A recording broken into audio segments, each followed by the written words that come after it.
নমস্কার, সুরজিৎ মান্না ক্রিয়েশনস চ্যানেলের পক্ষ থেকে তোমাদের সবাইকে সুস্বাগতম। আশা করি তোমরা সকলে ভালো এবং সুস্থ আছো। আমি তোমাদের জন্য এই ভিডিওটিতে তুলে ধরছি 2025 সালের ক্লাস 8-এর রায় ও মার্টিন প্রশ্ন বিচিত্রা থেকে সেকেন্ড ইউনিট টেস্টের জন্য বা সেকেন্ড সামেটিভ ইভ্যালুয়েশনের জন্য ভূগোলের একশের প্রশ্নপত্রের সম্পূর্ণ সমাধান করছি।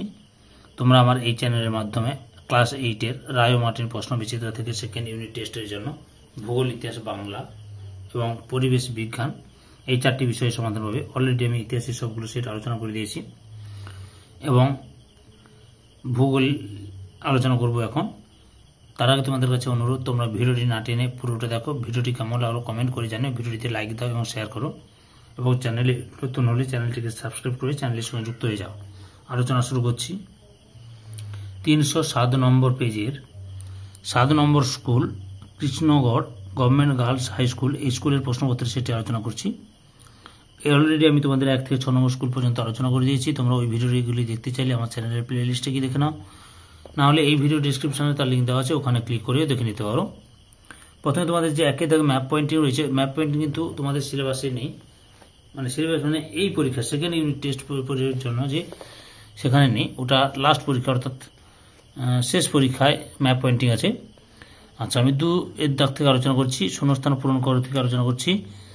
1 এর দাগে নিরক্ষীয় অঞ্চলে সারা বছর সূর্যকিরণ পড়ে লম্বভাবে।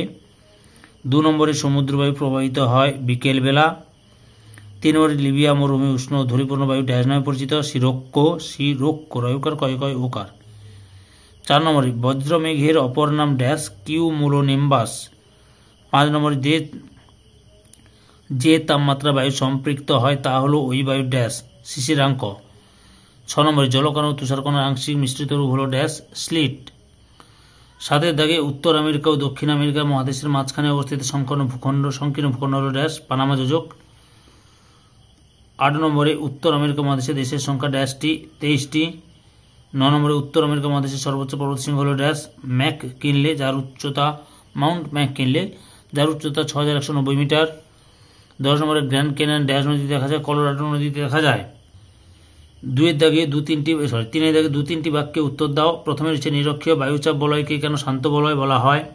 নিরক্ষীয় বলয়কে কেন শান্ত বলয় বলা হয়, এখান থেকে শুরু করবে, এতটা পর্যন্ত লিখবে। 2 নম্বরে রয়েছে কোরিওলিস বল কাকে বলে। লক্ষ্য করো, কোরিওলিস বলের সংজ্ঞা এখান থেকে লিখবে, নামকরণটাও দেবে, 2টো বৈশিষ্ট্য দেবে এবং প্রভাবটাও লিখবে, বুঝতে পেরেছ। 3 নম্বরে আয়ন বায়ুকে কেন বাণিজ্য বায়ু বলা হয়।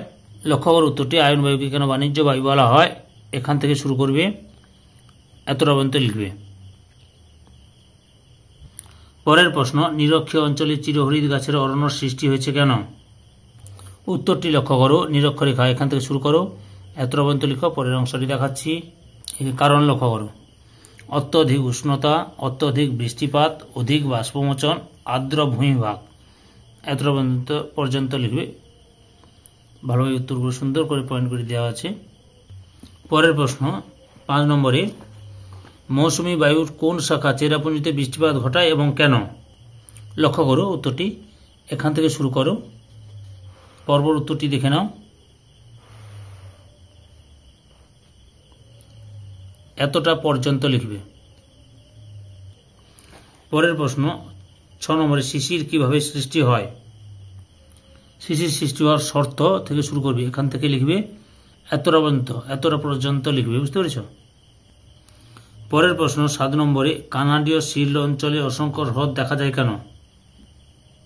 উত্তরটি লক্ষ্য করো, এখান থেকে লিখবে, আথাবাস্কা প্রভৃতির হ্রদ, এতটা পর্যন্ত।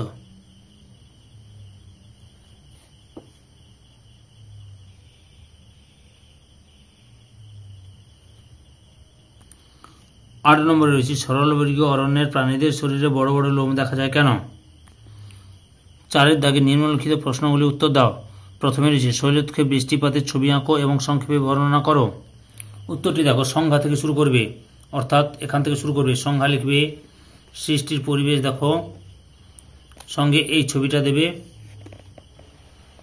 পদ্ধতি,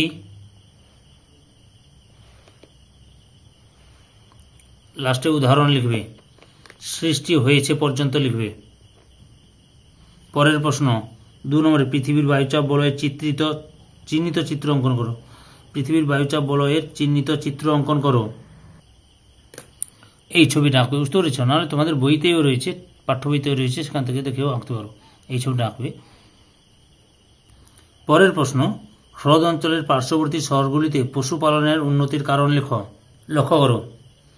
এখান থেকে শুরু করবে, এখান থেকে পরপর পয়েন্টগুলো সুন্দর করে লিখে যাবে।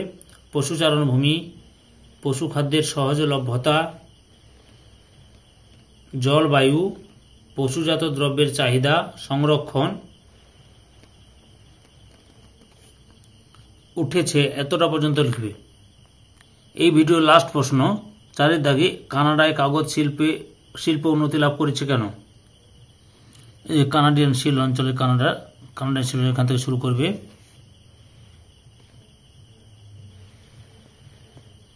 কাঁচামালের সুবিধা,